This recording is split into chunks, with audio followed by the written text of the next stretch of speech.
Hello friends, welcome to the channel Excel Camp. आज हम करने जा रहे हैं फ्यूचर टेंस। फ्यूचर मतलब जो आगे होने वाली घटनाएं हैं वो। और जैसा कि मैंने अपनी पहले दो वीडियोस प्रेजेंट टेंस और पास्ट टेंस में भी बताया है कि टेंसेस को हम चार भागों में बांट के पढ़ते हैं: indefinite, continuous, perfect and perfect continuous. इसी तरीके से हम फ्यूचर टेंस की भी स्टडी करेंगे। सबसे पहले देखिए फ्यूचर इंडेफिनिट, जिसको हम सिंपल फ्यूचर भी बोलते हैं। पहचान इसकी क्या है? देखो, गा, गे, गी। जैसे वह खाना खाएगा, वह बाजार जाएगा, वह होमवर्क करेगी, माताजी खाना पकाएंगी। तो गा, गे, गी समझ लीजिए सिंपल फ्यूचर। रूल क्या है? Subject, will, shall plus verb की first form and object. I we के साथ नॉर्मली शैल लगाते हैं, यू, दे, वी कोई नेम उसके साथ विल लगाते हैं। नॉर्मली आजकल शैल का प्रयोग कम होता है, विल हर जगह लगाते हैं। लेकिन अगर आप कोई कॉम्पिटिटिव एग्जाम्स के लिए पढ़ रहे हैं या जहां प्योर ग्रामर चाहिए वहां पे शैल का प्रयोग करना है आई और वी के साथ। एग्जाम्पल देखिए, जैसे वह खाना खाएगा, एफर्मेटिव सेंटेंस है ये। He will eat food, subject, will, verb and object. Negative, वह खाना नहीं खाएगा, he will not eat food. Interrogative, जहां क्वेश्चन मार्क होता है, क्या वह खाना खाएगा, will he eat food. Interrogative negative, क्या वह खाना नहीं खाएगा, will he not eat food. ऐसे ही अगर इसमें ही की जगह अगर मैं कर देता, मैं खाना खाऊंगा, आई विल ईट फूड। मैं खाना नहीं खाऊंगा, सॉरी, आई शैल ईट फूड। मैं खाना नहीं खाऊंगा, आई शैल नॉट ईट फूड। क्या मैं खाना खाऊंगा, शैल आई ईट फूड। क्या मैं खाना नहीं खाऊंगा, शैल आई नॉट ईट फूड। ये सिंपल फ्यूचर के बारे में है, ज़्यादा इसमें कन्फ्यूजन मत रखना। शैल का प्रयोग कम होता है, आप विल का प्रयोग भी कर लेंगे तो भी कोई दिक्कत नहीं है। अब चलते हैं नेक्स्ट पर, future continuous. Future continuous tense, future continuous. इसकी पहचान है, रहा होगा, रहा होगा, रहे होंगे,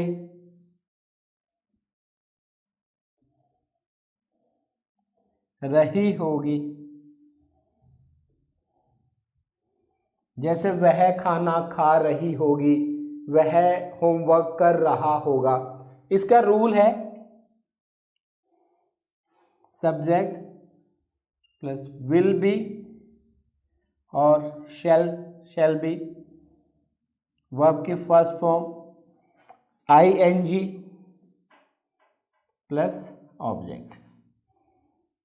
जैसे एग्जाम्पल देखिए, एफर्मेटिव में वह खाना खा रही होगी, वह खाना खा रही होगी। She will be eating food, she will be eating food. इसी का अगर नेगेटिव बनाएंगे, वह खाना नहीं खा रही होगी, she will be not eating food, she will be not eating food.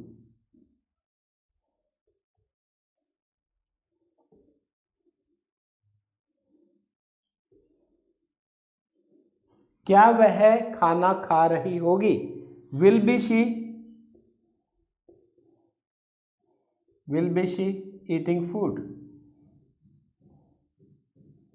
इसमें क्वेश्चन मार्क भी लगाते हैं।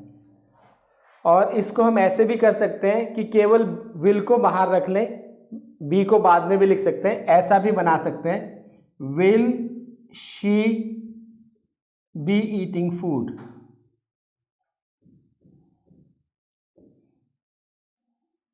Question mark. फिर लास्ट इंटेरोगेटिव नेगेटिव, क्या वह खाना नहीं खा रही होगी, will be she not eating food. will be she not eating food?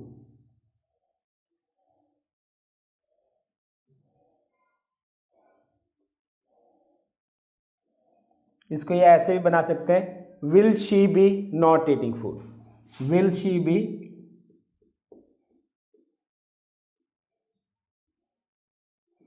Not eating food, question mark लगेगा इसमें क्योंकि इंटरोगेटिव है। ऐसे ही अगर आई या वी होगा तो शैल बी लग जाएगा, मैं खाना खा रहा हूँगा, I shall be eating food, I shall be not eating food, shall I be eating food, shall I be not eating food, ये फ्यूचर कॉन्टिन्यूअस है। अब आता है फ्यूचर परफेक्ट।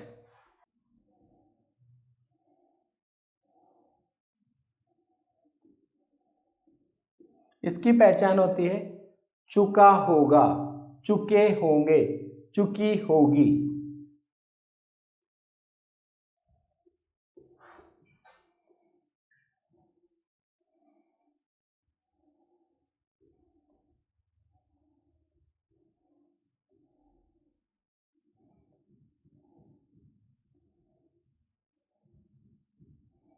जैसे वह खाना खा चुकी होगी, इसका रूल देखिए, क्या पहले रूल देख लीजिए, सब्जेक्ट विल हैव, वर्ब की थर्ड फॉर्म एंड ऑब्जेक्ट। वह खाना खा चुकी होगी,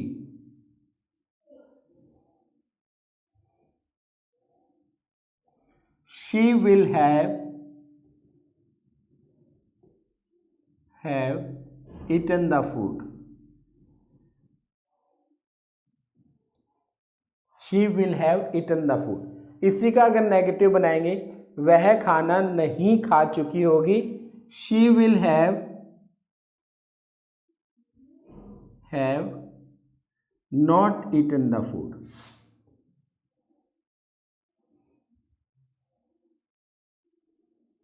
ये नेगेटिव हो गया, वह खाना नहीं खा चुकी होगी, she will have not eaten the food. इसी का अगर इंटरोगेटिव क्वेश्चन मार्क बनाएंगे, क्या वह खाना खा चुकी होगी, will she have eaten the food.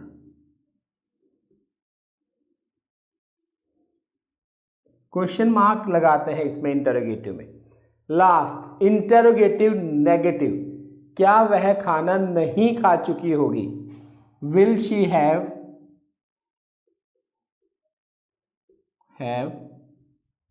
Not eaten the food.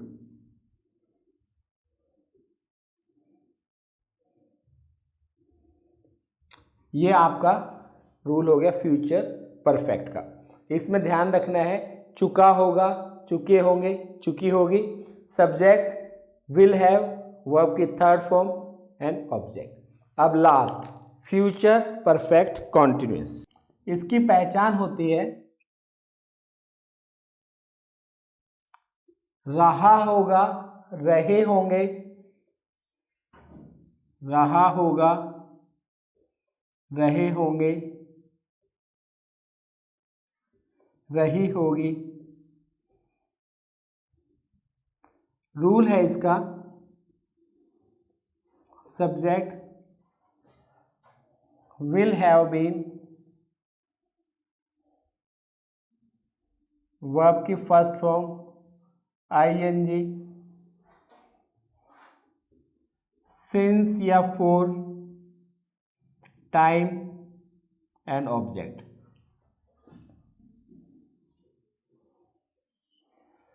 Subject will have been, verb की फर्स्ट फॉर्म आईएनजी, सिंस या फॉर, टाइम एंड ऑब्जेक्ट। ये मैं पहले भी बता चुका हूं कि जब एग्जैक्ट टाइम होता है तो सिंस लगाना होता है, जब ड्यूरेशन ऑफ टाइम होता है तो फॉर लगाना होता है। ये शुरू की वीडियोस में आप देख सकते हैं। एक एग्जाम्पल, वह 2 घंटे से, वह 2 घंटे से पढ़ रही होगी,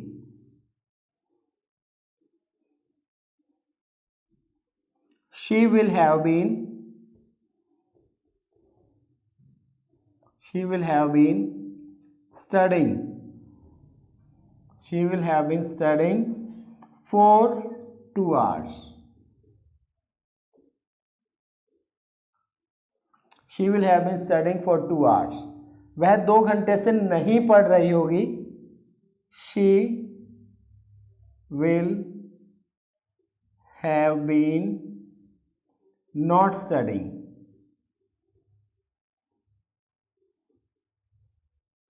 for 2 hours.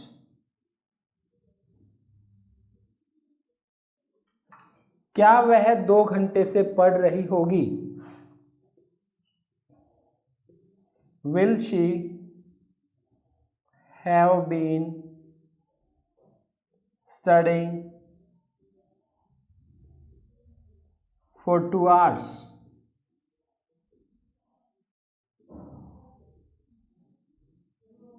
क्वेश्चन मार्क लगेगा. क्या वह 2 घंटे से पढ़ रही होगी? Will she have been studying for 2 hours? क्या वह 2 घंटे से नहीं पढ़ रही होगी? Will she have been not studying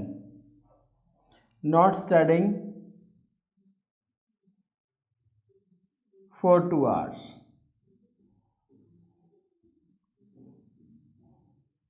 अच्छा देखिए, इसमें ये जो सेंटेंस है will she have been studying for 2 hours, इसको हम ऐसे भी कर सकते हैं. विल हैव बीन पूरा का पूरा भी बाहर ला सकते हैं. Will have been she studying for 2 hours, उसमें कोई प्रॉब्लम नहीं है. Will have been she not studying for 2 hours, ऐसा कर सकते हैं. या फिर ये सिंपल बनाइए, will she have been studying for 2 hours, दोनों सही है. तो ये फ्यूचर टेंस है. अब आपके पास तीनों वीडियोस हो गई हैं, प्रेजेंट टेंस की, पास्ट टेंस की और फ्यूचर टेंस की. तो दोस्तों ये वीडियोस आप देख लेना. ट्रांसलेशन एक इम्पॉर्टेंट पार्ट है इंग्लिश में. अगर आपको टेंसेस ठीक से समझ आ जाते हैं तो आप बहुत सारी चीज़ों को ट्रांसलेट कर लेंगे और ये आपको बहुत हेल्प करेगा इंग्लिश सीखने में. इस वीडियो में इतना ही. Always be healthy and happy.